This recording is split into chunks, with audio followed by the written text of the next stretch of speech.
Habari za wakati huu na karibu katika utabiri wa hali ya hewa wa saa 24 zijazo kuanzia saa 3 usiku huu.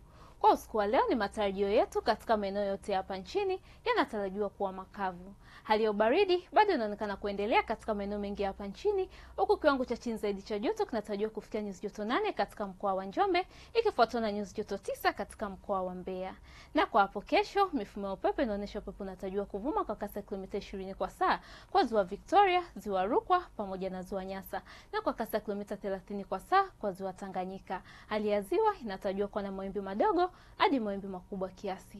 Kwa ukanda wa pwani ya kaskazini, upepo unatarajiwa kuvuma kwa kasi ya kilomita 30 kwa saa. Pwani ya kusini, upepo unatarajiwa kuvuma kwa kasi ya kilomita 40 kwa saa. Hali ya bahari inatarajiwa kuwa na mawimbi makubwa kiasi hadi mawimbi makubwa.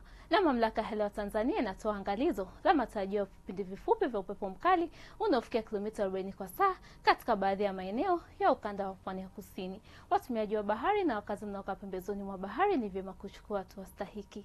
Mkoa wa Tanga, visiwa vya Unguja na Pemba, Dar es Salaam na pwani ikijumlisha visiwa vya Mafia panatarajiwa kuwa na hali ya mawingu kiasi, mvua nyepesi katika maeneo machache na vipindi vya jua.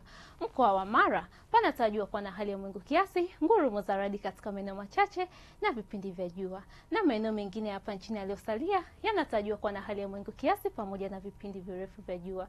Na mpaka kufikia hapo hatuna la ziada. Ni kuomba uendelee kufuatilia taarifa mbalimbali za hali ya hewa kutoka mamlaka ya hali ya hewa Tanzania. Ulikuwa na mimi Mariam Fares, asante na nikutakia usiku mwema.